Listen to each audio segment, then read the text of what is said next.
శుక్లాంబరధరం విష్ణుం శశివర్ణం చతుర్భుజం ప్రసన్నవదనం ధ్యాయేత్ సర్వవిఘ్నోపశాంతయేత్. గురుర్బ్రహ్మా గురుర్విష్ణుః గురుర్దేవో మహేశ్వరః గురుః సాక్షాత్ పరబ్రహ్మ తస్మై శ్రీగురవై నమః. వ్యాసాయ విష్ణురూపాయ వ్యాసరూపాయ విష్ణవే నమో వై బ్రహ్మనిధయే వాసిష్ఠాయ నమో నమః. కూజంతం రామ రామీతి మధురం మధురాక్షరం ఆరుహ్య కవితాశాఖాం వందే వాల్మీకికోకిలం.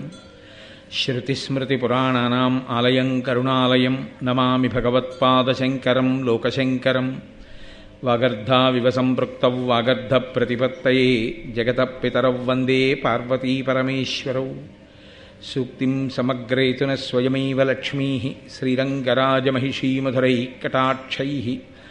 వైదగ్ధ్యవర్ణగుణగుంభనగౌరవైర్యాం కండూలకర్ణకుహరాः కవయోధయంతి. హైమోధ్వపుండ్రమజహన్మకుటం సునాసం మందస్మితం మకరకుండలచారుగండం. బింబాధరం బహుళదీర్ఘకృపాకటాక్షం శ్రీవేంకటేశముఖమాత్మని సన్నిధత్తాం. విమలపటీ కమలకుటీ పుస్తకరుద్రాక్షశస్తహస్తపుటీ కామాక్షీ పక్ష్మలాక్షీ కలితవిపంచీ విభాసి వైరించీ. మనోజవం మరుతతుల్యవేగం జితేంద్రియం బుద్ధిమతాం వరిష్టం వాతాత్మజం వనరయూధముఖ్యం శ్రీరామదూతం శిరసా నమామి. ఆపదామపహర్తారం దాతారం సర్వసంపదాం లోకాభిరామం శ్రీరామం భూయో భూయో నమామ్యహం. నారాయణం నమస్కృత్య నరం చైవ నరోత్తమం దేవీం సరస్వతీం వ్యాసం తతో జయముదీరయేత్. హరి ఓం. పరమేశ్వర స్వరూపమైన సభకు నమస్కారం. గంగా తీరంలో ఉత్కచము అనబడేటటువంటి ప్రదేశంలో తపస్సు చేసుకుంటున్నటువంటి మహానుభావుడైన ధౌమ్యుణ్ణి పురోహితుడిగా వరించారు పాండవులు.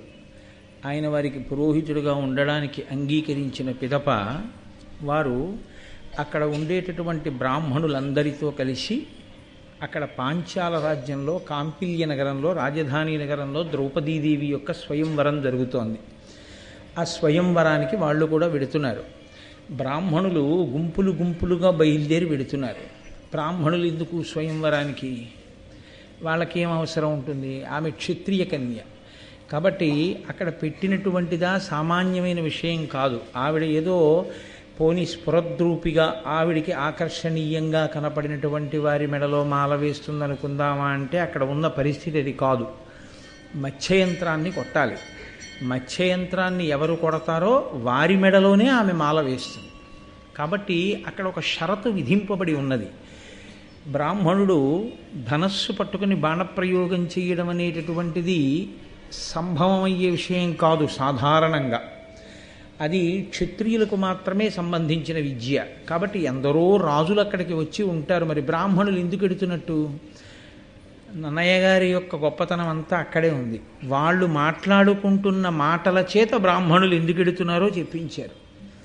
అక్కడికి ధర్మమునందు అనురక్తి కలిగినటువంటి రాజుల సమూహములు చాలా వస్తాయి. ఎందరో రాజులు వస్తారు. వాళ్ళు వైదిక నిష్ట కలిగినటువంటి వారు, తపశ్శక్తి కలిగినటువంటి బ్రాహ్మణులకు విశేషమైనటువంటి దానములు ఇస్తారు. కాబట్టి ఆ దానములను స్వీకరించడం కోసమని ఈ బ్రాహ్మణ సమూహాలన్నీ వెడుతున్నాయి. వెడుతూ ఈ పంచపాండవుల్ని కూడా చూశారు ఆ బ్రాహ్మణులు. వాళ్ళు ఏమనుకుంటున్నారంటే ఈ 5గురు కూడా బ్రాహ్మణ కుమారులే అనుకుంటున్నారు. అప్పటికి కూడా ఇంకా పాండవులు వారి యొక్క యథార్థమైన స్వరూపాన్ని ప్రకటనము చేసి ఉండలేదు. కాబట్టి బ్రాహ్మణ కుమారులే అనుకుని వెడుతూ, కానీ వాళ్ళ యొక్క తపశ్శక్తి అటువంటిది, వాళ్ళ యొక్క అనుష్ఠాన బలం అటువంటిది.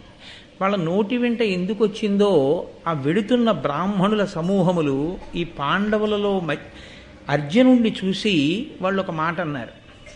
ఆయన నల్ల కలువల కాంతితో ఉంటాడు. ద్రౌపదీదేవి నల్ల కలువల కాంతితోటే ఉంటుంది. వాళ్ళన్నారు, మీ ఎంది కృష్ణు ఉదంసాయుత భుజం చూచి తాన హర్షముతోడన్ తోయజముఖి వరించును మా ఎరిగిన కార్యమిది సమంజస బుద్ధిన్ అన్నారు. వాడు మేము తెలుసుకున్నంత వరకు, మాకు అర్థమైనంత వరకు, మాకు తోచిన విషయాన్ని మేము చెప్తున్నాం. ఇది మాకు ఈశ్వర ప్రచోదనంగా అనిపించింది ఈ మాట. దాన్ని మేము అంటున్నాం. మీ యందు అంటే మీ ఐదుగురులో నల్లగా ఉన్నాడే, కృష్ణ శబ్దాన్ని దేనికేస్తారంటే నల్లనివాడు అని. నల్లగా ఉన్నటువంటి ఈయన్ని చూసి ఆ తోయజముఖి, ఆ పద్మము వంటి ముఖము కలిగినటువంటి ద్రౌపదీదేవి వరిస్తుంది అని మేము అనుకుంటున్నాం. అంత అందంగా ఉన్నాడు ఈ పిల్లాడు అని వాళ్ళు ఈయనతో అన్నారు. మనకి మహాభారతంలో ఉన్నటువంటి గమ్మత్తు ఏమిటంటే ఒకే పేరుతో చాలామంది ఉంటుంటారు. ఒక్క జనమేజయుడన్న పేరుతో చాలామంది ఉన్నారు. కృష్ణ అన్న పేరు కలిగిన వాళ్ళు ముగ్గురు ఉన్నారు. అసలు కృష్ణ అని పేరు కలిగినటువంటి ఈ ముగ్గురే మహాభారతంలో కొన్ని లక్షల మంది తెగటారిపోవడానికి కారకులు. కృష్ణ ఒకటి కృష్ణుడికి పేరు, కృష్ణ ద్రౌపదీదేవికి పేరు. ఎందుకంటే ఆమె యజ్ఞగుండంలోంచి ఆవిర్భవించింది. నల్ల కలువల కాంతితో ఉంటుంది కాబట్టి ఆమెని కృష్ణ అని పిలిచారు. అశరీరవాణి బ్రాహ్మణులు ఆమెకి నామకరణం చేసే సమయంలో ఆమెకి పెట్టినటువంటి పేరు మిగిలినటువంటి పేరు, ఆవిడ్ని మనం లోకంలో ఏమని పిలుస్తూ ఉంటామో అటువంటి పేరుతోటి బ్రాహ్మణులు నామకరణం చేశారు. ద్రుపద మహారాజు గారి కూతురు కాబట్టి ఆవిడికి ద్రౌపది అని పేరు వచ్చింది. అసలు తండ్రి గారు పెట్టుకున్న పేరు, అశరీరవాణి పలికిన పేరు కృష్ణ.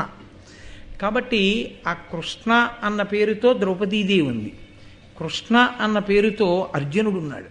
అందుకే విరాట పర్వంలో చెప్పుకున్నప్పుడు తన దశనామములు చెప్తే అర్జున పల్గుణ పార్థ కిరీటి శ్వేతవాహన బీభత్సో విజయ కృష్ణ సవ్యసాచి ధనంజయ అని విజయ కృష్ణ అని ఆ 10 నామాల్లో తన పేరు అది కూడా చెప్పుకుంటాడు ఆయన. కాబట్టి అర్జునుడికి కృష్ణ అన్న పేరుంది, ద్రౌపదీదేవికి కృష్ణ అన్న పేరుంది, కృష్ణుడికి కృష్ణ అన్న పేరుంది. ఈ కృష్ణత్రయం ఏదైతే ఉందో ఇది మహాభారతంలో చాలా గొప్ప పాత్ర పోషించారు. ఈ త్రయం రాక్షస సంహారమునందు భూదేవి యొక్క పాపభారమును తగ్గించుటయందు వాళ్ళు చాలా విశేషమైనటువంటి పాత్ర పోషించిన వారు. కాబట్టి అనుకోకుండా బ్రాహ్మణులు ఈయనకి, ఈ నల్లని పిల్లవాడికి ఆమె ఇల్లాలవుతుందని అనుకుంటున్నాం అన్నారు. ఒక నవ్వు నవ్వారు పాండవులు. వాళ్ళు ముందుకు వెళ్ళిపోతున్నారు. వ్యాస భగవానుడు కనపడ్డారు. వ్యాసుడు ఎక్కడ కనపడినా మహాభారతంలో ఏదో ఒక పరమ ప్రయోజనం ఒకటి ఉంటుంది తప్ప ఆయనకు అదే పనిగా తిరుగుతుండడం ఆయన లక్ష్యం కాదు. ఆయన తపస్సు యందు మగ్నమై ఉంటాడు. అటువంటి వారు దర్శనమిచ్చారు అంటే ఏదో ఒక అనన్యసాధ్యమైనటువంటి ప్రయోజనమును సిద్ధింపచేయడం కోసం మాత్రమే ఆయన దర్శనమిస్తారు. ఆయన పాండవులకు దర్శనమిచ్చి ఒక మాట చెప్పారు, మీకు శుభ పరంపర ప్రారంభమవుతోంది, అనేకమైన శుభములు ఇక కలుగుతాయి మీకు. ఆ మాట చెప్పి ఆశీర్వచనం చేసి ఆయన వెళ్ళిపోయారు. వెళ్ళిపోయిన తరువాత ఈ పాండవులు బయలుదేరి ఆ పాంచాల రాజ్యపు రాజధాని అయినటువంటి కాంపిల్య నగరంలోకి ప్రవేశించారు. వాళ్ళు అక్కడికి వెళ్ళి ఎక్కడో ఉండాలి కదూ, ఎందరో రాజులు వచ్చారు, అందులో దుర్యోధనాదులు కూడా ఉన్నారు. ఎక్కడ చూసినా రాజుల యొక్క శిబిరములే, ఎక్కడ చూసినా గుర్రాలు ఏనుగుల యొక్క సవ్వళ్ళే, ఎక్కడ చూసినా పెద్ద పెద్ద తోరణాలే, ఎక్కడ చూసినా పెద్ద హడావిడి. ద్రౌపదీదేవి స్వయంవరానికి వచ్చినటువంటి వారితో ఆ ప్రాంగణములన్నీ, ఆ విడుదలన్నీ నిండిపోయి ఉన్నాయి. ఆ హడావిడిలో బ్రాహ్మణ రూపాల్లో ఉన్నటువంటి పాండవులు అక్కడికి చేరుకున్నారు. వీళ్ళు ఎవ్వరి చేత గుర్తింపబడకూడదు. ఎందుచేత అంటే ఇదొక రకమైనటువంటి అజ్ఞాతవాసం, స్వచ్ఛందంగా వాళ్ళకి వారు విధించుకున్నటువంటి అజ్ఞాతవాసం. వాళ్ళు కానీ ఫలానా అని తెలిసిపోతే ద్రౌపదీదేవి యొక్క స్వయంవరం మాట దేవుడెరుగు, వెంటనే వీళ్ళని మట్టు పెట్టే ప్రయత్నం దుర్యోధనుడు ప్రారంభం చేస్తాడు. కాబట్టి వాళ్ళు ఒక కుమ్మరివాని ఇంట్లో అతిథులుగా చేరారు. అంతటి పాండవులు 3 లోకములను శాసించగలిగిన వాళ్ళు కాలము కలిసి రాకపోతే పరిస్థితులు ఎలా ఉంటాయో చూడండి. అక్కడ ఓర్పు పట్టడంలోనే ఉంది మనిషి యొక్క అభ్యున్నతికి హేతువంతా. ఒక కుమ్మరివాని ఇంట్లో దిగారు. దిగి ఆ స్వయంవరం చూడడం కోసమని 5గురు బయలుదేరారు. కుంతీదేవి ఇంట్లో ఉంది.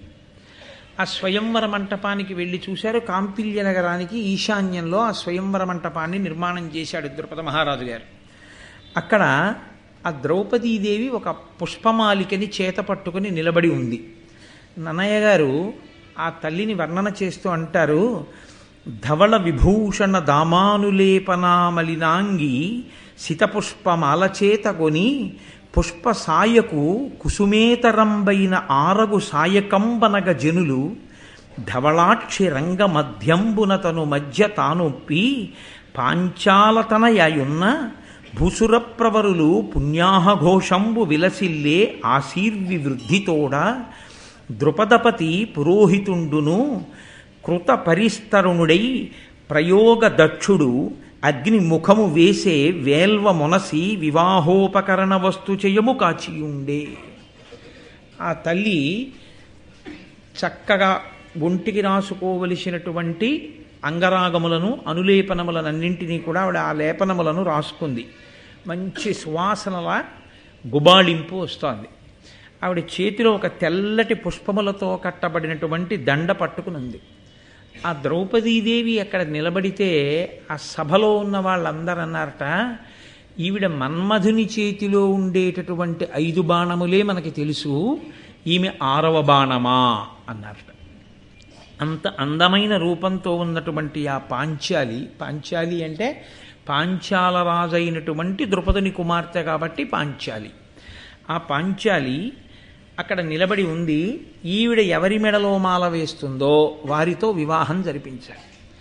అందుకని ద్రుపద మహారాజు గారి యొక్క పురోహితుడు అగ్నిహోత్రం చుట్టూ ఆ వివాహ క్రియ నడిపించడానికి కావలసినటువంటి సంభారములనన్నిటినీ సిద్ధం చేసి ఉంటాడు. అవన్నీ మంగళద్రవ్యాలు. వాటిని చూసినంత మాత్రం చేత ఒక గొప్ప మంగళమైనటువంటి స్థితి కలుగుతుంది. ఆ పేలాలు, లాజలు, ఆ పాలికలు, ప్రమిదలు, అక్కడ ఉండేటటువంటి దర్భలు, ఆ నీతి పాత్రలు, అక్షతలు, పువ్వులు, ఇవన్నీ కూడా యాగశాలలో కానీ వివాహ మంటపంలో కానీ మనకి కనపడేటటువంటి అత్యంత మంగళకరమైనటువంటి వస్తువులు.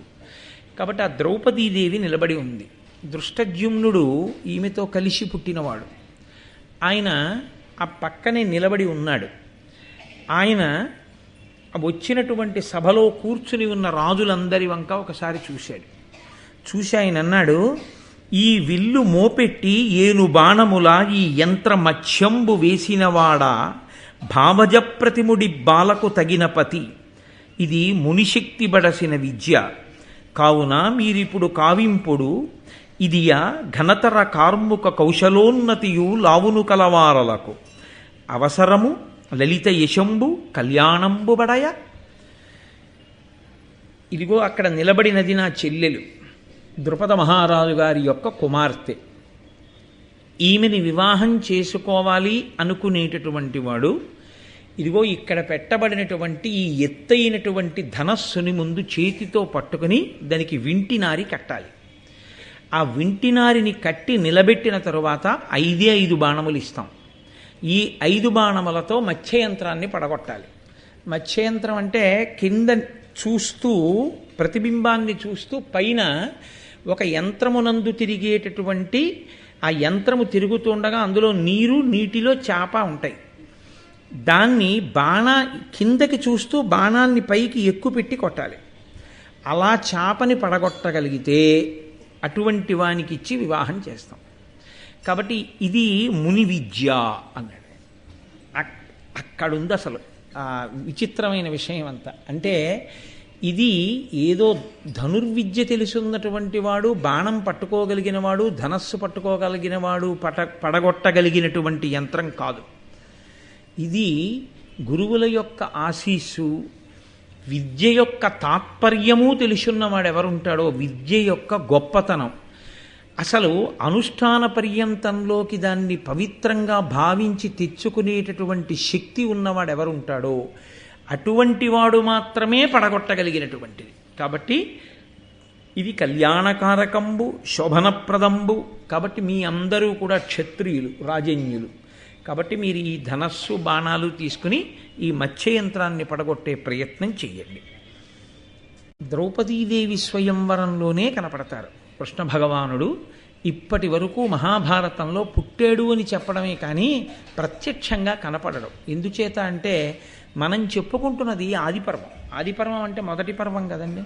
మొదటి పర్వంలో మిగిలిన అందరూ పుట్టారు, కనపడ్డారు. కానీ పుట్టాడు అని చెప్పబడమే తప్ప కనపడినటువంటి స్థితి ఇప్పటిదాకా కృష్ణ భగవానుడి విషయంలో లేదు. ఆయన మొట్టమొదట దర్శనమిచ్చింది ఎక్కడ అంటే ఇదిగో ద్రౌపదీదేవి కళ్యాణ ఘట్టమునందు మాత్రమే ఆయన కనపడ్డారు. ఆ కృష్ణుడు ఇంతమందిని దృష్టజ్యుమ్నుడు సంబోధించి ఈ విషయం చెప్పిన తరువాత ఆ కృష్ణుడు మనసులో అనుకున్నట్ట, అవిరళ భస్మ మధ్యమున అగ్నికణంబుల పోలే బ్రాహ్మణ ప్రవరులలోన ఏర్పడక పాండవులేవురు ఉన్న చూచి యాదవ వృషభుండు కృష్ణుడు ముదంబున వారిని రింగి పార్థుడీ యువతి పరిగ్రహించుననియున్ తలచన్ హృదయంబు లోపలన్. ఆ సభామంటపం మొత్తం మీద పాండవుల్ని గుర్తుపట్టిన వాళ్ళు ఎవ్వరూ లేరు. ఇప్పటి వరకు కృష్ణుడు పాండవుల దగ్గరికి వచ్చి కలిసినట్టుగా భారతంలో లేదు.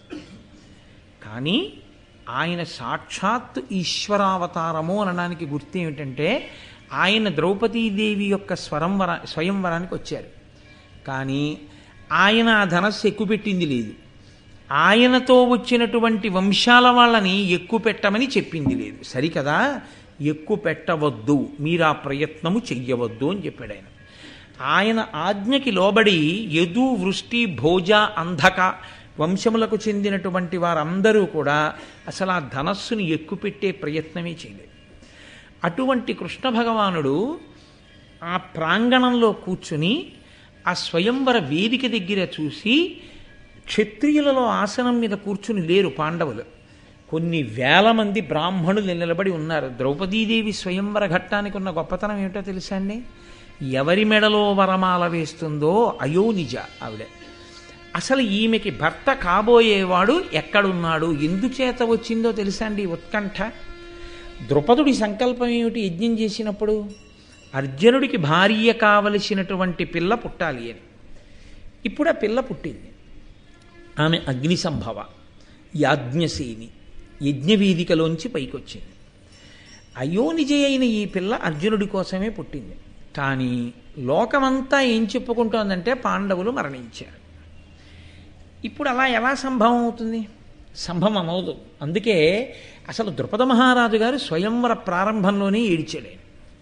నేను ఈ పిల్లని అర్జునుడి కోసం కన్నాను, అర్జునుడి కోసం యజ్ఞం చేసి ఈమెని పొందాను, అసలు ఆ అర్జునుడు లేడు, ఆ పాండవులు లేరు, నాకెంత బాధగా ఉందో అన్నాడు. కానీ అక్కడ శకున శాస్త్రం తెలుసున్నటువంటి పురోహితుడు ఒక ఆయన అన్నాడు, నేను వేదమంతా చదువుకున్నాను, ఇతపూర్వం శకునములను పరిగణనలోకి తీసుకుని ఎవరు ఎక్కడ ఎలా క్షేమంగా ఉన్నారో తెలుసుకోగలిగినటువంటి విధానం ఏదుందో దాన్ని నేను బాగా అధ్యయనం చేశాను. నేను ఉన్న శకునములను బట్టి చెప్తున్నాను, పాండవులకు ఏ హాని జరగలేదు. పాండవులు ఉన్నారు, ఈ స్వయంవరానికి వస్తారు. అర్జునుడి మెడలో పూలమాల వేస్తుంది నీ కూతురు, నన్ను నమ్ము అన్నాడు. సంతోషించాడు ద్రుపదుడు. ఇప్పుడు అందరికీ అనుమానం ఏమిటంటే ఎక్కడున్నారు ఈ పాండవులు? ఇప్పుడు ఇక దాక్కోవడానికి అవకాశం లేదు, ఇక బయటికి వచ్చేయాలి. కాబట్టి ఇప్పుడు పాండవులు ఎక్కడున్నారు అన్న విషయంలో దేవతలు కూడా నిలబడ్డారు, పైన నిలబడి చూస్తున్నారు. ఇప్పుడు ఈ ద్రౌపది వరమాల ఎలా వేస్తుంది, అర్జునుడు ఎలా వచ్చి ధనస్సు ఎక్కువ పెడతాడు, ఒకవేళ ధనస్సు ఎక్కుపెట్టి మత్స్యయంత్రాన్ని కొడితే అక్కడికి శల్యుడు వచ్చాడు, దుర్యోధనుడు వచ్చాడు, దుశ్శాసనుడు వచ్చాడు, అశ్వత్థామ వచ్చాడు, కర్ణుడు వచ్చాడు, ఇంతమంది వీరులు ఊరుకుంటారా? పాండవుల మీద యుద్ధానికి వెళ్ళరా? ఈ స్వయంవర మంటపం అంతా కూడా ఒకందుకు ప్రారంభం చేసింది, ఒకందుకు పరిణమించదా? కాబట్టి చూడాలి, ఇది ఉత్కంఠ. అందుకని ఇంతమంది వచ్చి నిలబడ్డారు. ఇంతమంది వచ్చి నిలబడితే అందులో కూర్చునున్నాడు కృష్ణ భగవానుడు బలరాముడితో కలిసి. ఆయన ఇంతమంది గుర్తుపట్టలేకపోయారు.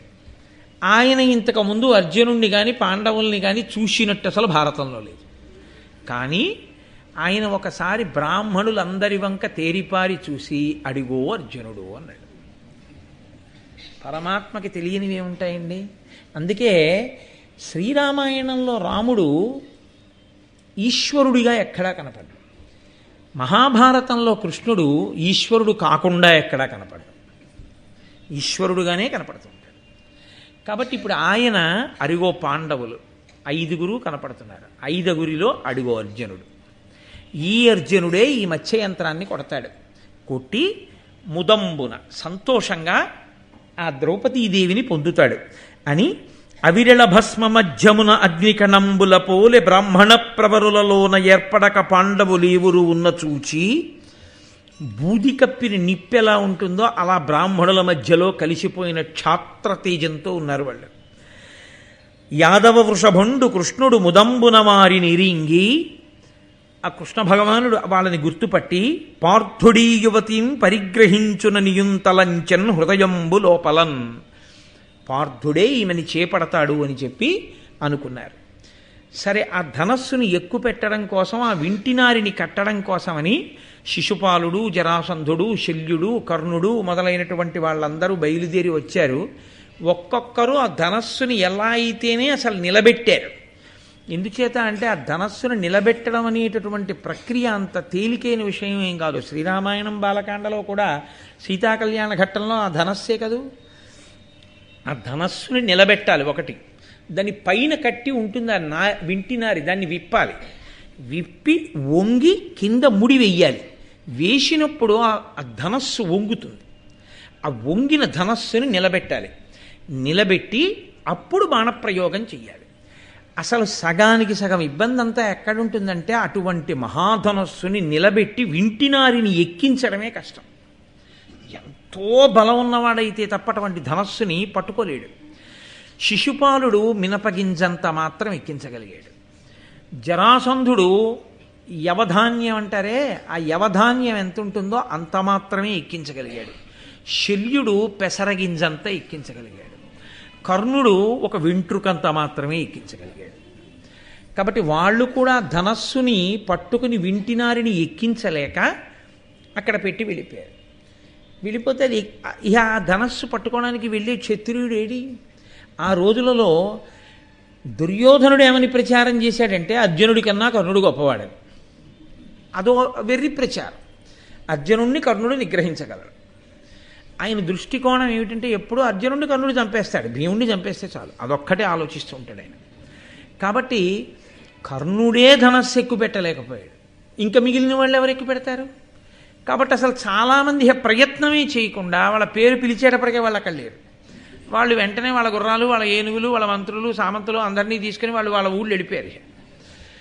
ఇంకా మిగిలిన వాళ్ళు ఎవరున్నారో వాళ్ళు దేని కొరకు ఉన్నారంటే అసలు ఈ ధనస్సుని ఎక్కువ పెట్టేవాడు ఎవరైనా ఉన్నాడా ఓసారి చూద్దామని కూర్చున్నారు వాళ్ళు. అలా కూర్చుని ఉండగా క్షత్రియులు అందరూ అయిపోయారు కదండి. ఇంకా క్షత్రియుల్లో ఎవడో కనపడలేదు ఎక్కువ పెట్టేవాడు. పాపం ఆడు దండ పట్టుకుని అలాగే నిలబడింది. ద్రుపద మహారాజు గారు చూస్తున్నాడు, ఇంతమంది క్షత్రియులు అయిపోయారు, నేను కలలు కని ఎవరికి పిల్లని ఇవ్వాలని ఇంత తపస్సు చేసి యజ్ఞం చేసి ఈ పిల్లని అయ్యో నిజగా నాకు కూతురుగా కన్నానో ఆ పిల్లని వరించడానికి కావలసినటువంటి అర్జునుడు సభలో కనపడలేదు. ఈ సమయంలో బ్రాహ్మణులలోంచి ఒక ఆయన గబగబా కిందకి దిగుతున్నాడు. నన్నయ్య గారు దాన్ని ప్రత్యక్ష ప్రసారం చేశారు శాబ్దికంగా. ఆయన అన్నారు, వెంటనే లోకంలో ఒక స్థితి ఉంటుంది, అది దాన్ని ఏమనాలి అంటే తొందరపడి నిర్ణయ ప్రకటన చేసేస్తుంటారు. అవతల వారి గురించి ఏమీ తెలియదు. చూడండి, రైలు ఎక్కుతాడు, కూర్చుంటాడు, ఎదురుగుండా ఎవరో ఒక ఆయన కూర్చుంటాడు. వెంటనే ఈయన భార్యతే అంటాడంటే కొంచెం జాగ్రత్తగా ఉండి ఏమిటో అలా ఉన్నాడు అంటాడు. అంటే ఏమిటి అలా ఉంటే ఆయన ఏదో గండం పెంచుకుని ఉన్నాడు. వెంటనే ఈయన నిర్ణయం ప్రకటిస్తాడు. ఒక రాత్రిల్లా ఆయనతో ప్రయాణం చేసి మర్నాడు 10ంటికి దిగిపోయేటప్పటికి ఇంచుమించు కళ్ళనీళ్లు పెట్టుకుని వీడ్కోలు తీసుకుని ఆ తర్వాత ఆయన వల్ల తన కూతురు పెళ్ళే ఆయనతో పెద్ద ఆత్మబంధుత్వం ఏర్పడిపోయినా ఆశ్చర్యం లేదు. మరి ముందు ఎందుకన్నాడు ఆ మాట అంటే తొందరపడి ఏదో ఒక నిర్ణయానికి రావడం. అలా కొంతమంది బ్రాహ్మణులు అన్నారు, అర్జునుడు కిందకి దిగి పెడుతున్నాడు బ్రాహ్మణుల పరువు తీసేయడానికి తప్ప. క్షత్రియులు వెళ్ళారంటే అర్థం ఉంది, వాళ్ళే ఎక్కువ పెట్టలేకపోయారు ఆ ధనస్సు, వీడికి ఎందుకు, వీడించుకు వెళ్ళిపోతున్నాడు మధ్యలో బ్రాహ్మణుల్లోంచి, వీడికి అక్కర్లేని విషయాలు వీడికి ఎందుకని అడుగుతున్నారు. కొంతమంది అన్నారు, పోన్లే ఇంకా క్షత్రియుల్లో ఎవరు ఎక్కువ పెట్టేవాడు లేడుగా, వాళ్ళ అదృష్టం వాడు పరీక్షించుకుంటున్నాడు వెళ్ళని అని కొంతమంది అన్నారు. కొంతమంది పెద్దవాళ్ళు అన్నారు, అమితోత్సాహుడు దీర్ఘబాహు పరిగుండత్యంత తేజస్వి సద్విమలాచారుడు విప్రభక్తిపరుడీ విప్రుండు విప్రప్రసాదమునన్ విప్రులకెల్ల సంతసముగా తత్కర్మ సంసిద్ధి ఉత్తముడై పొందిడి అంచు ఉండిరి దయం ధాత్రీసురుల్ ప్రీతులై. కొంతమంది అన్నారు, చూడండి చూడండి అమితోత్సాహుడు, ఆయన నడవడం చూడండి అసలు ఎంత ఉత్సాహంగా ఉందో. దీర్ఘబాహుడు, ఆ చేతులు చూడండి ఎంతంత పొడుగైన చేతులు, అవి ఏదో ఇనప గుదియలు ఎలా ఉంటాయో అలా ఉన్నాయి. మహాతేజస్వి, విమలమైన ఆచారం ఉన్నవాడు, మంచి విప్రభక్తి కలిగినటువంటి వాడు. కాబట్టి విప్రుల యొక్క ప్రసాదంగా అతని యొక్క నడవడి, అతని యొక్క కదలికలు చూస్తే అతనికి ఆశీర్వచనం చెయ్యాలని అనిపిస్తోంది. కాబట్టి విప్రప్రసాదంబునన్, ఈ బ్రాహ్మణుల యొక్క ఆశీర్వచన కారణం చేత సంతసముగా, చక్కగా సంతోషంగా ఇతను తత్కర్మ సంసిద్ధి ఉత్తముడై పొందెడు. ఏ పని మీద పెడుతున్నాడో ఆ పని యొక్క ఫలితాన్ని పొంది తీరుతాడు అంటూ వాళ్ళందరూ ఈయన్ని ఆశీర్వచనం చేశారు. ఈయన బ్రాహ్మణ వేషంలో ఉన్నాడు, గబగబా ధనస్సు దగ్గరికి వెళ్ళాడు. చిత్రం ఏమిటంటే రామాయణంలోనూ అంతే, ఈయన ఏం చేస్తాడన్నాడు జనకుడు. ఇక్కడ అంతే, క్షత్రియులే ఎక్కువ పెట్టలేకపోయారు, ఈ బ్రాహ్మణ పిల్లాడు ఏం చేస్తాడని మామూలుగా ఊరుకున్నాడు. ఈయన వచ్చి అది ముని విద్య అన్నమాట దృష్టజ్యుమ్నుడు అందుకు వాడాడు. ఆయన వెళ్ళి ధనస్సుని పట్టుకోలేదు, పట్టుకోకుండా ఆ ధనస్సుకి ప్రదక్షిణం చేశాడు. ప్రదక్షిణం చేయడం చేత ఇది మామూలుగా వశమయ్యేది కాదు, ఇది గౌరవం చేత వినయం చేత మనం దాన్ని గౌరవించడం చేత అది మనకి వశం కావలసినదే తప్ప మనం మన శక్తితో నిలబెట్టేది అని అహంకరిస్తే మనకి లొంగేది కాదు. కాబట్టి ప్రదక్షిణం చేశాడు. ప్రదక్షిణ చేసి ఆ ధనస్సుకొక నమస్కారం చేశాడు. నమస్కారం చేసి, నమస్కారము అన్న మాటకి ఒక అర్థం ఉంటుందండి. నమస్కారం అన్నది అంత తేలిక అని మీరు అనుకోకూడదు.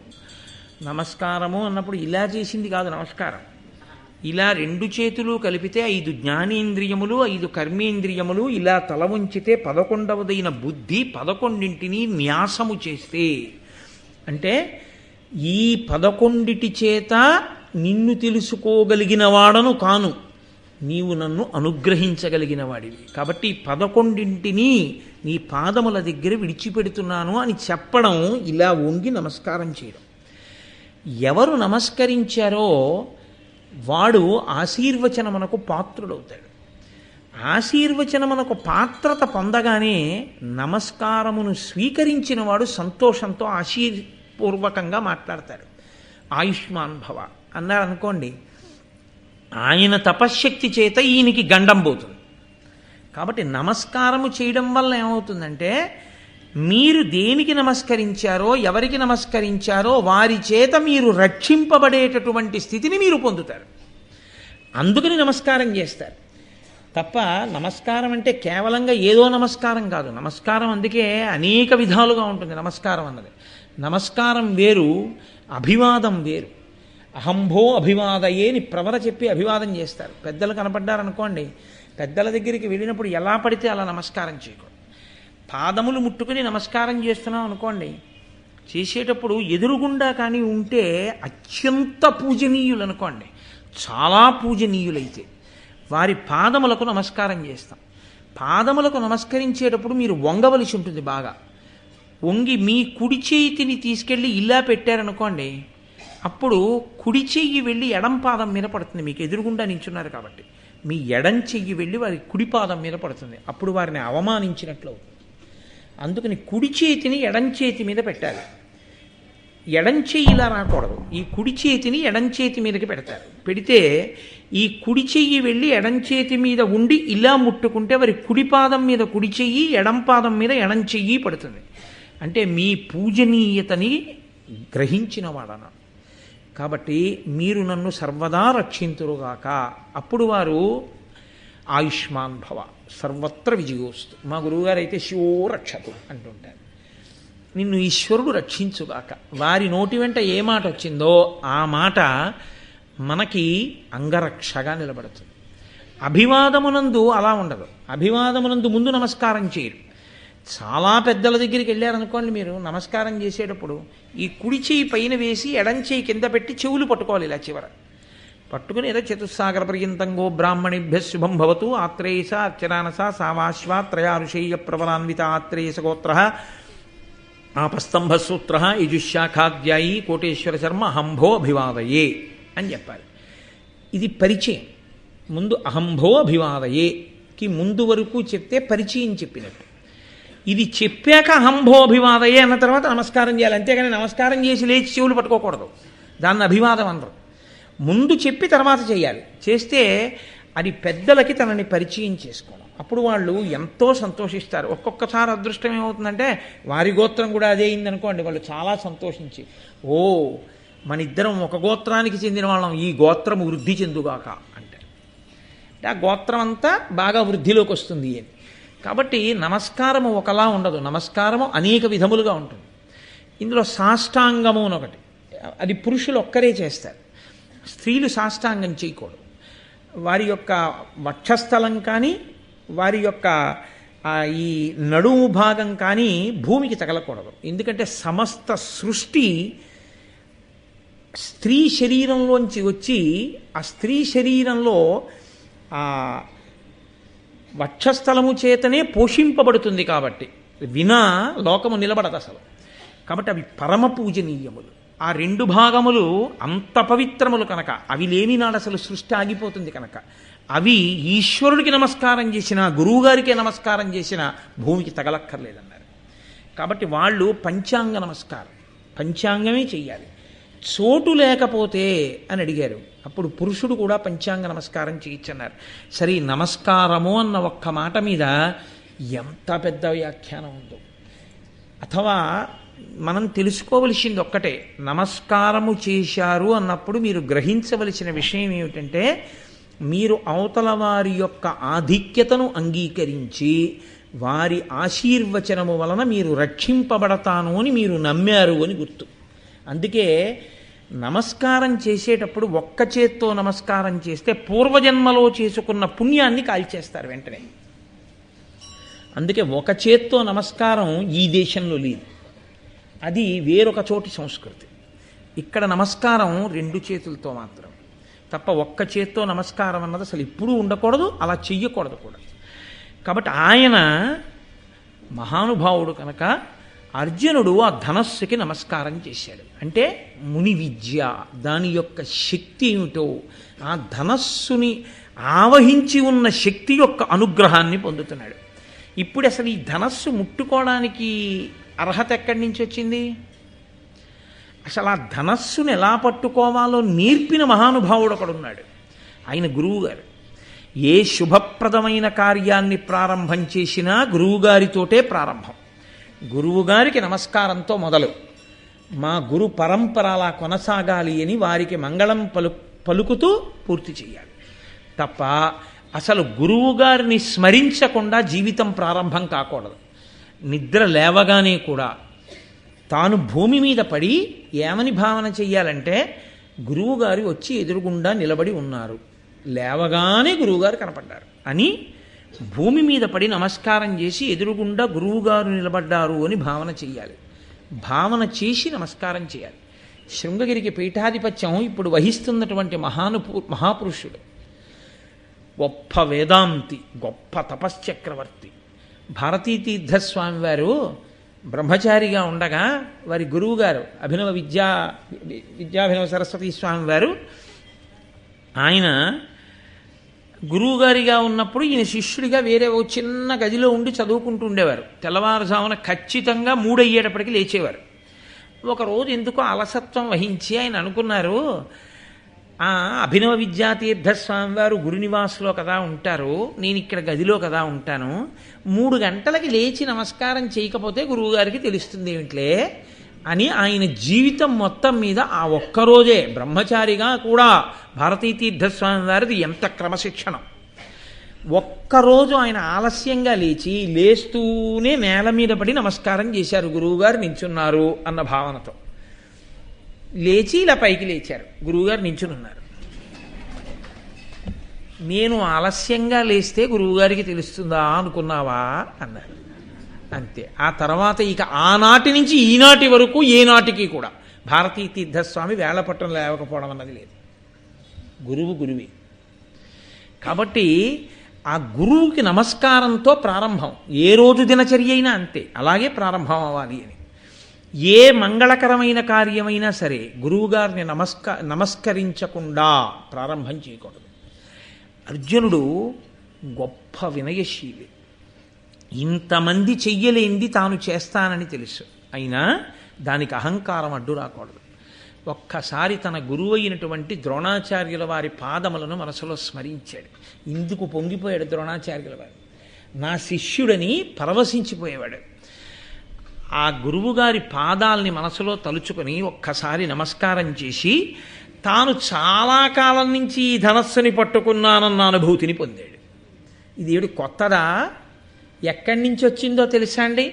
ఈ గొప్ప ధృతి ఆయన ప్రవర్తించినటువంటి తీరు వలన వచ్చింది. ఈశ్వరానుగ్రహం, గురువుల అనుగ్రహం, ఆ ధనస్సు యొక్క అనుగ్రహం అన్నీ కలిగాయి. ఉత్తర క్షణంలో ఆ ధనస్సు పట్టుకోవడం, నిలబెట్టేయడం, వింటినారి విప్పేయడం, కింద చుట్టేయడం, 5 బాణములు తీసుకోవడం, ఒక్కొక్క బాణాన్ని గురి చూసి కొట్టేయడం మొదలైపోయింది. అక్కడ మాటలు అక్కడ అయిపోయాయి. నిశ్శబ్దం. అదేమిటి, ఇప్పటిదాకా అసలు ధనస్సు పట్టుకున్నవాడు లేడు, వింటినారి ఎక్కించినవాడు లేడు. ఈయన చూస్తే బ్రాహ్మణుడు వెళ్ళాడు, ధనస్సు ఎక్కుపెట్టేశాడు, వింటినారి కట్టేశాడు, బాణప్రయోగం చేసేస్తున్నాడు. ఆశ్చర్యపోతున్నారు. అంతే, గురి చూసి కొట్టాడు. మత్స్యయంత్రం భిన్నమైపోయింది. కొట్టవలసిన లక్ష్యాన్ని కొట్టేశాడు, అది విరిగి కింద పడిపోయింది. అంతే. ఆశ్చర్యపోయారు అందరూ. అరెరే, ఇంతమంది క్షత్రియులు కొట్టలేకపోయారు, ఒక బ్రాహ్మణుడు కొట్టేశాడు. ఇప్పుడు బ్రాహ్మణులందరికీ సంతోషం వచ్చింది. ఒరే, క్షత్రియులు చెయ్యలేని పని మన బ్రాహ్మణుడు చేసేశాడు రా అన్నారు. అని వాళ్ళన్నారు, ఫలపవనాంబు భోజన శుభవ్రత వృత్తుల చేసి చూడ దుర్బలతనులయ్యు బ్రాహ్మణుల పార తపోబల సంపదన్ మహాబలయుతులు అట్టి వారలకు భవ్యులకెందు నసాధ్యమిద్దియుం కలదే చరాచరాఖిల జగంబుల పెద్దల కార్య సద్విజుల్. వెంటనే బ్రాహ్మణులందరన్నారు, ఫల పవనాంబు భోజన శుభవ్రతవృత్తుల చేసి చూడ దుర్బల తనులయ్యు బ్రాహ్మణుల అపార తపోబల సంపదన్ మహాబలయుతులు. బ్రాహ్మణుడు తినేది పండు తింటాడు, కాయ తింటాడు, ఉపవాసం చేస్తే గాలి తింటాడు, నీళ్లు తాగుతాడు. శరీరాన్ని పోషించే పదార్థాలు తినడంలో అంత బలాన్నిచ్చే పదార్థాన్ని తినకపోయినా చేసిన తపస్సు వలన అంత గొప్ప బలాన్ని పొందేస్తాడు. కాబట్టి బ్రాహ్మణులు భవ్యులు. కాబట్టి ఎందుకు కొట్టలేరు? ఆయన తలుచుకుంటే కొట్టేశాడంతే. ఎంత గొప్పవాడరా, బ్రాహ్మణుల గొప్పతనాన్ని నిలబెట్టాడన్నారు అని వాళ్ళందరూ పొంగిపోయారు. వెంటనే ద్రౌపదీదేవి ఎవరు మత్స్యయంత్రాన్ని కొట్టారో వారి మెడలో మాల వెయ్యాలి.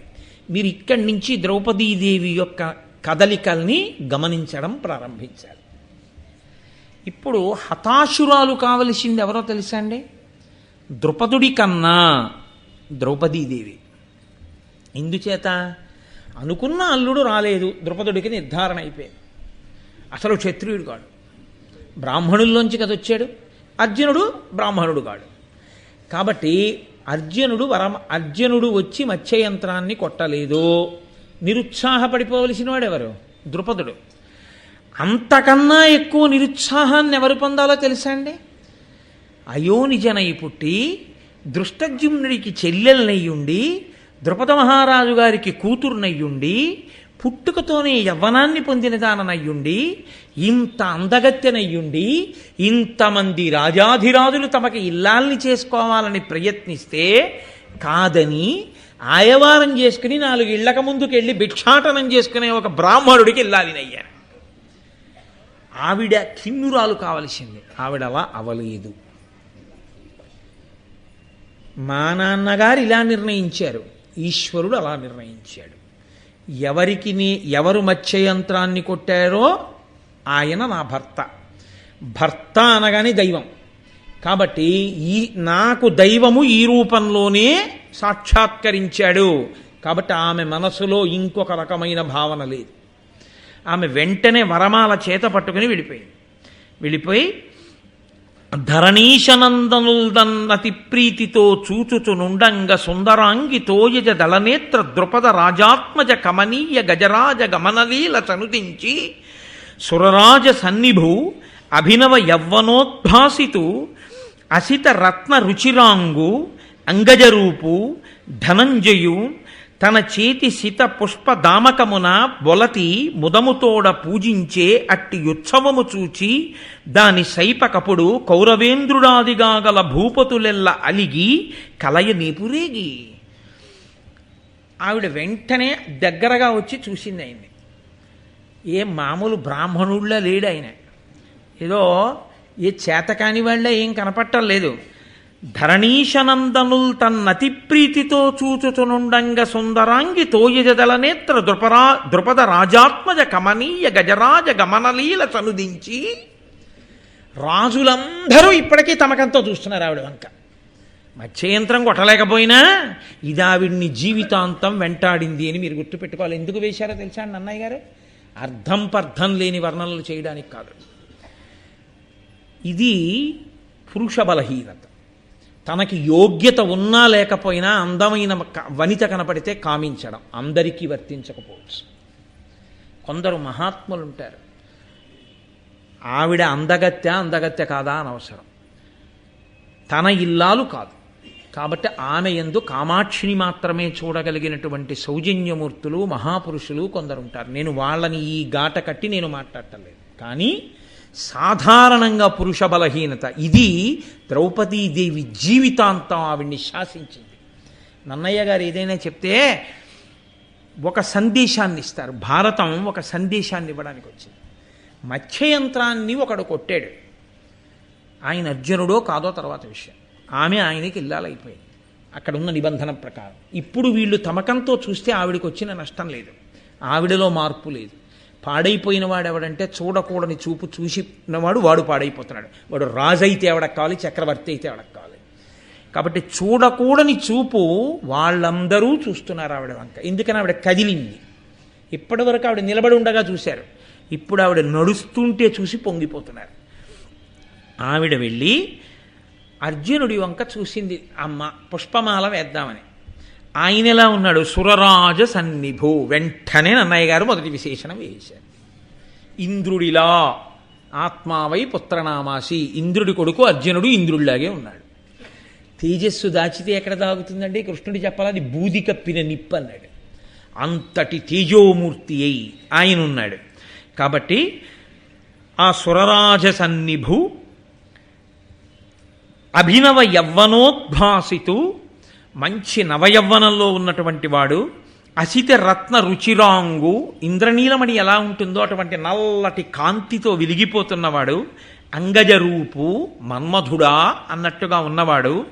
ధనంజయు, ఆ అర్జునుణ్ణి తన చేతిలో ఉన్నటువంటి పుష్పమాల తీసి ఆయన మెడలో వేసి పూజించగానే ఆవిడ బానే ఉంది, ఆయన బానే ఉన్నాడు. నేనే అర్జునుడిని ద్రౌపది కంగారు పడకని ఆయన లేదు, నువ్వు అర్జునుడు కావున ఆయన ఆవిడన లేదు, ఆవిడ ముఖంలో మార్పు లేదు. అర్జునుడు యథార్థాన్ని చెప్పకపోయినా సంతోషంగా ఉన్నా ఆయన పెద్ద ప్రకటనమేమీ చెయ్యలేదు. కానీ తొందరపడిపోయి వెర్రికేకలు మొదలుపెట్టిన వాడు ఎవరంటే దుర్యోధనుడు. వాడి బ్రతుకంతా అసూయే, ఎక్కడా చేసేది ఏమీ ఉండదు, కానీ ఎప్పుడూ అసూయే, ప్రతిదానికి అసూయే. తాను ధనస్సు ఎక్కువ పెట్టలేకపోయాడు, ఎక్కువ పెట్టినవాడు ఓడున్నాడు, గౌరవించి వెళ్ళిపోలేదు. కానీ ఆయన ఇక్కడ ప్రారంభమైందండి. నేను మీకు తర్వాత ఆఖరణ సమన్వయం చేసేటప్పుడు చెప్తాను. అందుకొచ్చింది ఆవిడ అవతారమూర్తి అయోనిజ. ఇక్కడ వాడి అసూయ ప్రారంభమైంది ద్రౌపదీదేవి విషయంలో. ఆవిడ తీసుకెళ్ళి అర్జునుడి మెడలో పుష్పమాల వెయ్యగానే దాని సైపకపుడు అది ఒప్పుకోలేదు. ఒప్పుకోకుండా కౌరవేంద్రుడాదిగా గల భూపతులెల్ల అలిగి, దుర్యోధనుడు మొదలైనటువంటి రాజులందరూ చాలా కోపం తెచ్చుకొని అత్త మీద కోపం దుత్త మీద చూపించారంటారు చూసారా? ద్రౌపదీ స్వయంవర ఘట్టం ఎన్ని మార్పులు చెందిందనుకున్నారు? ఇప్పుడు అందరూ అనుకున్నారు ఈ బ్రాహ్మణుడు ఎవరైతే ఉన్నాడో మీకు నాకు తెలుసు అనుకోండి అర్జునుడని, వాళ్ళకి తెలియదుగా ఇంకాను. ఇప్పుడు ఈ బ్రాహ్మణుడి మీదకి యుద్ధానికి ఎడతారు ఈ రాజులందరూ. నువ్వెవడివిరా మత్స్యయంత్రం కొట్టడానికని అని అనుకున్నారు. కానీ కోపంలో ఉన్నవాడి ఆలోచన స్థిమితంగా ఉన్నవాడు చేసిన ఆలోచనలో ఉండాలని ఏం లేదు. కాబట్టి వాళ్ళందరూ ఏమన్నారో తెలుసా అండి? ఏల రాబనిచన్ మహీషుల నెల్ల చుట్టమపోలే మున్నేల సత్కృతి చేపే ఇందర ఇమ్మహారథులుండగా ఏల కన్యకనిచ్చే విప్రున కిందు నేడు శఠుండు పాంచాలుడు ఇప్పుడు వీనిని నిర్గత సత్తు చేయుదమాజిలోన్.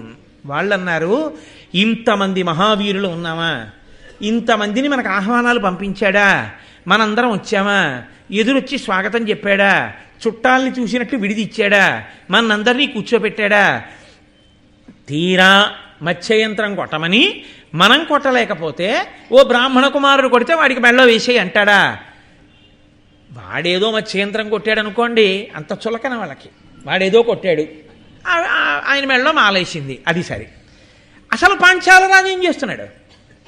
క్షత్రియుల్ని పిలిచి బ్రాహ్మణుడు వేస్తుంటే ఊరుకోవడం ఏమిటండి? మన అవమానించడం కాదా ఇదంతాను? ఇది కోపం శేషేన పూరయ్యే, తన చేతకానితనాన్ని కోపంతో పూరించాలి. కాబట్టి మనందరం కలిసి పాంచాల రాజుని నిర్జిద్దాం. ఇప్పుడు క్షత్రియులందరూ ఒకటైపోయారు. ఓ బ్రాహ్మణ కుర్రాడు అల్లుడయ్యాడు. కాబట్టి ఈయన ఏం చేశాడంటే, ఈ బ్రాహ్మణ తేజమే నన్ను రక్షించాలని అనుకోలేదు ద్రుపద మహారాజు. అనుకున్నాడా? ఆ బ్రాహ్మణుల జోలికి వెళ్తారనుకున్నాడు. ఈయన జోలికి వచ్చారు. ఈయన పరిగెత్తుకుంటూ వెళ్ళి బ్రాహ్మణుల చాటును నక్కాడు. ఎంత చిత్రం చూడండి. అప్పటి వరకు ద్రుపదుడు క్షత్రియుడు, వాళ్ళు క్షత్రియులు, వాళ్ళు ఒకటి. బ్రాహ్మణులందరూ నించున్నారు. బ్రాహ్మణ కుమారుడు వెళ్ళి మత్స్యయంత్రం కొట్టాడు. క్షత్రియులందరూ ఒకటే ద్రుపదుడి మీదకి శత్రుత్వం. వెంటనే ద్రుపదుడు బ్రాహ్మణుల చాటుకి వెళ్ళిపోయాడు. కాలము ఎంత చిత్రమైంది! ఈశ్వరుడు ఎంత ఆశ్చర్యకరమైనటువంటి మాయ ఉన్నవాడు! క్షణాల మీద మారిపోయిందంతే స్థితి అంతా. ఆయన వెళ్ళి బ్రాహ్మణుల చాటును దాక్కుంటే అప్పుడు ఆ శ్రీకృష్ణుడు బలరాముడితో కలిసి మాట్లాడుతూ ఒక మాట అంటున్నాడు. మిగిలిన వాళ్ళందరూ యుద్ధము, అల్లరి, గొడవ, గోదారి, ఎవడి నోటికొచ్చింది వాడు మాట్లాడుతున్నాడు. చూడండి, ఎక్కడో ఏదో జరిగింది అనుకోండి, నన్ను అడిగితేనండి అంటాడు. నన్ను అడిగితేనండి అన్నవాడివి ఏం చేయాలి? నిన్ను అడిగితే చెప్పాలి. నన్ను అడిగితేనండి అని చెప్పేస్తాడు అంతే. అంటే నన్ను అడిగితేనండి అని అడిగేవాళ్ళు లేకపోయినా చెప్పేస్తానులేండి అని చెప్పాడు. అప్పుడు ఏమన్నా నన్ను అడిగితేనండి అనకూడదు, నన్ను అడగపోయినా చెప్పకుండా ఉండలేనండి అని చెప్పాలి. అలా చెప్తే మరణం ఉండదని నన్ను అడిగితేనండి అంటే అడగపోయినా చెప్తాడు. అలా అది బలహీనత మనుష్య ప్రవర్తన ఎందు. వాళ్ళందరూ దెబ్బలాడుకోవడానికి సిద్ధం అవుతున్నారు. కృష్ణుడు అన్నాడు బలరాముడితో, తా లాభమగు విల్లు దాల్చి విరోధుల నెగచుచున్నవాడు ఇంద్రతనయుండు, ఆతనికెలన మహావృక్షహస్తుడయ్యున్న వీరుండు వృకోదరుండు, యంత్రంబు నరుడేసి అప్పుడు పోయిన అగౌరవవర్ణుండు యమతనూజుండు, ఆతనితోడ అరిగిన ఇరువురు కవలలు వారర్క ప్రకాశ తేజులనిన లక్క ఇంటి అగ్ని దాహంబున ఎట్లు బ్రతికి రొక్కో ఈ మహాత్ములెట్టి పుణ్యదినమో ఏవుర చూచితి అనుచు సంతసిల్లె హలధరుండు. కృష్ణుడు అన్నాడు బలరాముడితోటి, చూశావా, అదిగో ఆ చేతిలో ధనస్సు పట్టుకుని మత్స్యయంత్రాన్ని కొట్టడమే కాకుండా ఆ ద్రుపద మహారాజు జోలికి వెడదామనుకున్నటువంటి క్షత్రియులందరినీ కూడా నిగ్రహించడానికి, బాణప్రయోగం చేయడానికి సిద్ధపడుతున్నాడే, ఆయనే అర్జునుడు. అదిగో అర్జునుడికి బాసటగా గబగబా బయటికి వెళ్ళి ఓ పెద్ద చెట్టు ఒకటి పీకి చేత్తో పట్టుకుని లోపలికి వస్తున్నాడే, అతనే వృకోదరుండు భీముడు. ఇప్పటి వరకు ఇక్కడుండి అర్జునుడు భీముడు యుద్ధం చేయడం మొదలెట్టగానే వెళ్ళిపోతున్న వాళ్ళు ఉన్నారే, ఆ పచ్చటి రంగువాడు అతనే ధర్మరాజు. అతని వెంట వెళ్ళిపోయారే ఇద్దరు, వాళ్లే నకుల సహదేవులు. కాబట్టి అన్నయ్య, వాళ్ళు పాండవులు. ఆ మత్స్యయంత్రాన్ని కొట్టినవాడు అర్జునుడు. అంటే బలరాముడు అన్నాడు, లక్క ఇంట అగ్ని దాహంబున నిట్లు బ్రతికి రొక్కో. లక్క ఇంట్లో కాల్చేశారని కదూ అందరు అంటున్నారు. ఈ మహాత్ములు లక్క ఇంటిలో పెట్టి కాల్చేస్తే ఎలా బతికారా? ఎట్టి పుణ్యదినమో ఏ ఊర చూచితి, ఇవాళ ఎంత పుణ్యదినమో, మళ్ళీ 5గురిని చూడగలిగాను అనుచు సంతసిల్లె హలధరుండు. నాగలి ఆయుధంగా కలిగినటువంటి బలరాముడు చాలా సంతోషించాడు ఆ ఐదుగురిని చూసి. సరే, ఆయన ధనస్సు తీసుకున్నాడు, అర్జునుడు బాణప్రయోగం చేశాడు. ఆ ఉన్నటువంటి రాజులందరూ అర్జునుడి యొక్క బాణప్రయోగం అంటే సాధారణంగా ఉంటుందా, హడిలిపోయి వాళ్ళందరూ కాకావికలైపోయి ఎవరి దారిన వాళ్ళు పారిపోవడం మొదలుపెట్టాడు. కర్ణుడి మాత్రం గబగబా ఓ ధనస్సు తీసుకుని నిన్ను నీతో యుద్ధం చేస్తానని వచ్చి నా ఎదుర చక్కనయ్యని సేయగా భార్గవునకును సచీవరునకు కౌంతేయుడగు విజయునకు గా కాయత భుజశక్తి ఒరుల అలవియే ధరణిన్. నేను ధనస్సు పట్టుకుని యుద్ధానికి వచ్చాను, నేను కర్ణుణ్ణి. నేను యుద్ధం చేస్తుంటే నా మీద ఇంత గొప్ప యుద్ధం చేశాడు, నేను ఇంక యుద్ధం చేయడానికి వీలు లేని రీతిలో నన్ను నిగ్రహించాడు ఎదురుగుండా ఉన్నటువంటి బ్రాహ్మణుడు అని ఆయన అన్నాడు. అంటే ఇంకా బ్రాహ్మణుడు అనుకుంటున్నాడు అర్జునుణ్ణి చూసి. నా ఎదుర చక్కనయ్యనిసేయగా భార్గవునకును, పరశురాముడు ఒక్కడే నా ముందు నిలబడగలడు గురువుగారు కాబట్టి. శచీవరునకు, ఇంద్రుడు నిలబడగలడు. కౌంతేయుడగు విజయునకు, కుంతీదేవి కుమారుడైన అర్జునుడు నిలబడగలడు. ఈ ముగ్గురూ కాకుండా నువ్వు బ్రాహ్మణుడివి, నువ్వెలా నన్ను యుద్ధంలో ఇలా నిగ్రహించగలిగావు? నువ్వెవరు ఈ ముగ్గురూ కాకపోతే అన్నాడు. అంటే అర్జునుడు అన్నాడు, ఏను నీ చెప్పిన వారి లోపల ఎవ్వడగాను, కాని నే సర్వశాస్త్రాస్త్ర విద్యలగడు ప్రసిద్ధుండ, భూనుత బ్రహ్మ తేజోధికుండ, నిన్ను పోరిలో ఓర్వగానున్న వీరుండ, ఒండు దక్కి లోగక చక్క నిలుము. ఆయన నన్నయ్య గారి పద్య రచన అంటే ఋషితుల్యుడండి, మహానుభావుడిది. ఆ పద్యాలు అలా పడ్డాయి ఆయనకి. ఏను నీ చెప్పిన వారి లోపల ఎవ్వడనుగాను, నువ్వు చెప్పావే పరశురాముడు నిలబడగలడు, అర్జునుడు నిలబడగలడు, లేకపోతే ఇంద్రుడు నిలబడగలడని, నేను ఆ ముగ్గురిలో ఎవ్వరినీ కాను. కాకపోతే మాత్రం శస్త్ర అస్త్ర విద్యలు ఎరిగిన వాడిని, నేను బ్రాహ్మణ తేజస్సు కలిగిన వాడిని. నీకేమైనా ధైర్యం ఉంటే నిలబడి యుద్ధం చేయి ఇంకా నాతోటి, ఏ అలా పారిపోతావే అన్నాడు. అర్జునుడు అబద్ధం చెప్పలేదా? అలా అనొచ్చా? నేను ఈ ముగ్గురులో ఎవరిని కాను అనొచ్చా అర్జునుడు? మరి ఎందుకు అన్నట్లు అంటే ఆ పద్యంలో మొదటి పాదాన్ని ఇంకొకలా విరిచి చదవండి. ఏను ఈ చెప్పిన వారి లోపల ఎవ్వడగాను అలా చదివితే, ఏను నీ చెప్పిన వారి లోపల ఎవ్వడగాను, నేను నువ్వు చెప్పిన ముగ్గురులో ఎవరిని గాను అనుకుంటున్నావు? ఎవరినైనా అవుతాను. పద్యం ఎలా మీరు తిప్పితే అలా తిరుగుతుంది పద్యం. కాబట్టి ఇప్పుడు అర్జునుడు అబద్ధం ఎక్కడ ఆడాడు? ఆడలేదు. అలా చదివితే ఆడాడు అనుకుంటారు, ఇలా చదివితే ఆడలేదని అందులోనే అర్థం ఉంది. అర్థం చేసుకోకపోవడం కర్ణుడి తప్ప చెప్పడంలో అర్జునుడు అబద్ధం ఆడాడని చెప్పడానికి వీలేదు. చెప్పాడా చెప్పలేదా అంటే చెప్పలేదు, చెప్పాడు. అర్థం చేసుకునేవాడు ఔన్నత్యాన్ని బట్టి ఉంటుంది. కాబట్టి ఇప్పుడు ఆ కర్ణుడు కూడా వెళ్ళిపోతే ఈ మిగిలిన రాజులు ఎవరో ఇంకా కొంతమంది కోపం తొందరగా తగ్గని వీరులు ఉంటారు కదండి, వాళ్ళు లేచి ఇంకా ఏదో యుద్ధం చేయాలని ఏదో ప్రయత్నం. అసలు ఇతనెవరు ముందు తెలుసుకోవాలి. ఇంతమంది గెలవలేనిది ఈయన ఒక్కడు ఎలా గెలిచేస్తున్నాడు, ఈయన ఎలా కొట్టేశాడు మత్స్యంత్రం, కనీసం ఈయన కులం గోత్రం పేరు ఇవి మనకి తెలియద్దా? అడగండి. ఏదో వాళ్ళ నోటికి వచ్చిన వాళ్ళు మొదలుపెట్టారు. కృష్ణుడు లేచి అన్నాడు. కృష్ణుడు ఆదుకోవడం అన్నది ద్రౌపదీదేవి యొక్క స్వయంవరం దగ్గర నుంచే ప్రారంభం. ఇంకా ఆయన ఎక్కడ కనబడ్డాడో అక్కడి నుంచే రక్షణ మొదలు. ఆయన అన్నాడు, పరులకు దుష్కరంబైన భాసుర కార్యము చేసి తత్స్వయంవరమున పత్నిగా బడసి వారి రుహాయత నేత్ర కృష్ణ ఈ ధరణి సురాన్వయోత్తముండు ధర్మ విధిం చెపుడయ్యా ఇంక ఎవ్వరికి జన్నే వీని అనవద్య పరాక్రమం ఆక్రమింపగన్. కృష్ణుడు అన్నాడు, పరులు ఎవ్వరూ చెయ్యలేనటువంటి దుష్కరమైనటువంటి కార్యాన్ని ఈయన చేశాడు. పరులకు దుష్కరంబైన భాసుర కార్యము చేసి ఎవ్వరూ చేయలేని పని ఆ బ్రాహ్మణుడు చేసేశాడు. తత్స్వయంపరమున పత్నిగా పడసే వారి రుహాయత నేత్ర కృష్ణ ఈ ధరణి సురాన్వయోత్తముడు ధర్మవిధిన్. ఆ మత్స్యయంత్రం ఉందే, ఆ మత్స్యయంత్రాన్ని ఎలా మిషపెట్టారో, ఎలా నిబంధన విధించారో ఆ నిబంధన ప్రకారమే పడగొట్టి ధర్మవిధిలో ఆ పిల్లని పెళ్ళాడాడు. ఆ పిల్లని పొందాడు, మెడలో వరమాల వేయించుకున్నాడు. ఇప్పుడు మత్స్యయంత్రం కొట్టి పెళ్ళాడా లేదా అనేటటువంటిదే ప్రధానమైన విషయం.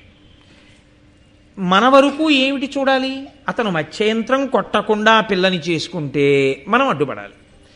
మత్స్యయంత్రం కొట్టాడుగా, ఇంకా మీకు నాకు ఎందుకు? ఇప్పుడు ఈ ప్రశ్న ఎవరయ్యాలంటే ద్రుపదుడు అయ్యాలి. అయ్యా, నువ్వు మత్స్యయంత్రం కొట్టావు, నువ్వు బ్రాహ్మణుడు కదా, నువ్వు ఎవరసలు అని అడగవలసిన వాడు ఆయన. ఆయనకి లేని విషయాలు మీకెందుకు? పోనీ మీరెవరైనా ఓడించగలరా? మీ అందరిలోకి పెద్దవాడని చెప్పుకున్నవాడెవడున్నాడో ఆ కర్ణుడే వెళ్ళిపోయాడు ఓడిపోయి. ఇంకా మీకెందుకు ఈ ప్రశ్నలన్నీ అక్కర్లేనివి? కాబట్టి మనకు అక్కర్లేని విషయాల్లోకి మనం వెళ్ళక్కర్లేదు, పదండి బయలుదేరదాం అన్నాడు. ఈ మాటకి జవాబు చెప్పలేక వీళ్ళందరూ బయలుదేరి వెళ్ళిపోయారు. కానీ ఈ ద్రౌపదీ స్వయంవరంలో భీమార్జునులు మాత్రమే అక్కడ నిలబడ్డారు. ఆ పెరికి తీసుకొచ్చిన చెట్టుతో అక్కడ ఉన్న రాజులందరినీ మర్దించినవాడు భీమసేనుడు కాదు. శల్యుడు భీముడితో యుద్ధం చేశాడు. ఆ శల్యుడు కూడా నేను ధనస్సు ఎక్కువ పెట్టలేకపోయాను, మత్స్యయంత్రం కొట్టలేకపోయానన్న అక్కసు కడుపులో ఉండిపోయి భీముడితో యుద్ధం చేశాడు, కానీ భీముడిని గుర్తుపట్టలేకపోయాడు. చెట్టుతో కొట్టి మోది కింద పడేసి ఓడించి వదిలిపెట్టాడు శల్యుణ్ణి. భీమార్జునులు ఇద్దరే యుద్ధం చేస్తే ధర్మరాజు నకుల సహదేవులతో కలిసి ఇంటికి వెళ్ళిపోయాడు. అక్కడ కుంతీదేవి అప్పటికే చాలా ఆలస్యం అయిపోయింది. ఆ స్వయంవరానికి వెళ్ళిన వాళ్ళు 5 తిరిగి రాలేదు. ఆవిడ మనసులో బెంగ పెట్టుకుంది. ఇంకా ధర్మజుడు నకుల సహదేవులు కూడా రాని కారణం చేత కుందిన ద్రౌపది ఉత్సవ సందర్శనోత్సుకులైపోయి కడు పెద్ద ప్రొద్దయ్యే కొడుకులేల మసలిరో కౌరవల్ విసువక వైరంబు కావించు పాప స్వభావులు ఎరిగి క్రందున చంపిరో అందుల కేవురు లీలతో ఒక్కట నేల అరిగి అవ్యయుండయిన వేదవ్యాసువచనంబు నిక్కంబు కాకుండు నొక్కో వీల్పులారా భూసురేషులారా మీ శరణంబ కాని యుండు గతియుగాక నాకు శరణమగుడు సుతుల కరుణతో రక్షింపుడనుచు కుంచి వగచి వనరుచుండే. ఆవిడ పాపం మనసులో కుందుతోంది. అయ్యో, స్వయంవరోత్సవాన్ని చూస్తామని చెప్పి నా పిల్లలందరూ వెళ్ళారు, చాలా పొద్దుపోయింది, ఇప్పటికి తిరిగి రాలేదు. ఆ కౌరవులు పాపస్వభావులు 5 వెళ్ళడం చూసి పాండవుల్ని గుర్తుపట్టి నిష్కారణంగా ధర్మాన్ని పక్కన పెట్టి చంపేశారో, లేకపోతే ఏదైనా ఆపదొచ్చిందో మహానుభావుడైనటువంటి వేదవ్యాసుడు మీకు శుభపరంపర ప్రారంభమవుతుందని ఆశీర్వచనం చేశాడు. కాబట్టి ఆయన ఆశీర్వచనం నాకిప్పుడు అండగా నిలబడాలి.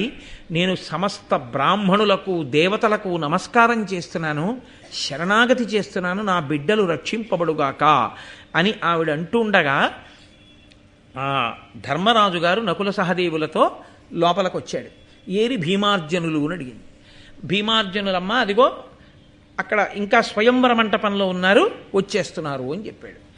అప్పటికి ద్రౌపదీదేవి నీ స్వయంవరంలో మత్స్యయంత్రాన్ని కొట్టి అర్జునుడు గెలుచుకున్నాడని కానీ, అర్జునుడి మెడలో ద్రౌపదీదేవి వరమాల వేసిందని కానీ, ఆ అర్జునుడు భీముడితో కలిసి ద్రౌపదిని కూడా తీసుకుని ఇంటికి వస్తాడని కానీ ధర్మరాజు గారు అనలేదు. వెనక భీముడు, అర్జునుడు, ద్రౌపది మెడలో వరమాల వేసేసింది కదండి. ద్రౌపదీ సహితుడై భీమార్జనులిద్దరూ ఇంటికి వచ్చారు. అది ఏమంత పెద్ద ఇల్లు, అదో కుమ్మరి ఇల్లు. అది ఆ ఇంటి లోపలికి వస్తూ ప్రతిరోజు లోపలికి ఎలా వస్తారో అలాగే అర్జునుడు లోపలికి వచ్చి కుంతీదేవితో ఒక మాట అన్నాడు. అమ్మా, ఇవాళ ఒక భిక్ష తెచ్చాను అన్నాడు. ఆవిడంది 5 ఉపయోగించండి. ఆయన దృష్టిలో ఆయన తెచ్చిన భిక్ష ద్రౌపదీదేవి. ఆవిడనుకుంది సామాన్యమైన భిక్ష తెచ్చారు అనుకుంది. అనుకుని అది 5 తింటారు, మనం రోజు చూస్తున్నాం కదా. అందుకని మనం రోజు చూస్తున్నామంటే భారతంలో వింటున్నామని నా ఉద్దేశం. కాబట్టి మీ 5 ఉపయోగించండి అదే మాట మాట్లాడింది. ఇప్పుడు లోపలికి ద్రౌపదీదేవి వచ్చింది. ఆవిడ వంక చూసింది. అమ్మా, స్వయంవరంలో గెలుచుకున్నానమ్మా, వరమాల వేసింది ఈమెనే, నేను భిక్ష అన్నాను. ఆవిడ అవాక్కైపోయింది. అరేరే, నా నోటి వెంట ఇప్పటి వరకు అమృతము రాలేదు, నా నోటి వెంట ఏది వచ్చిందో అది సత్యము కాకపోవడం అన్నది లేదు. నా మాట అసత్యమా, లేకపోతే నేను పలికినది సత్యము కాకుండా పోతుందా? ఎందుకు వచ్చింది నా నోటంటే ఈ మాట ఇవ్వాల? ఎంత తమాషా చూడండి. ధర్మరాజు గారు చెప్పలేదు. అర్జునుడు ఏమని చెప్పాలి? అమ్మ మత్స్యయంత్రం కొట్టి పిల్లని తెచ్చాననాలి. ఆ మాట అనలేదు. భిక్ష తెచ్చానన్నాడు. 5 ఉపయోగించండి అన్నాను. ఇప్పుడు ఈ తన్వి తోడ్కొని నీ తమ్ములిరువురు ప్రీతి ఏతించి ఈ భిక్ష యొప్పగునుమని నాకు చెప్పినను ఏ ఊరు ఉపయోగింపుడంటి నా యుక్తి తొల్లి అనృతమున్నండు కాదనగా మీరెప్పుడూ మద్వచనాతిక్రమంబు సేయరు ఇది లోకంబున లేమియది ఏమి సేయంగనగు అని చింతాకులాత్మయైన తల్లి నూరార్చి వాసవతనయు చూచి పార్థ నీ చేత పడయంగబడిన దీని అగ్ని సన్నిధి పాణిగ్రహణంబు నీవు చేయుమన ధర్మజునకు జిష్ణుడనియే.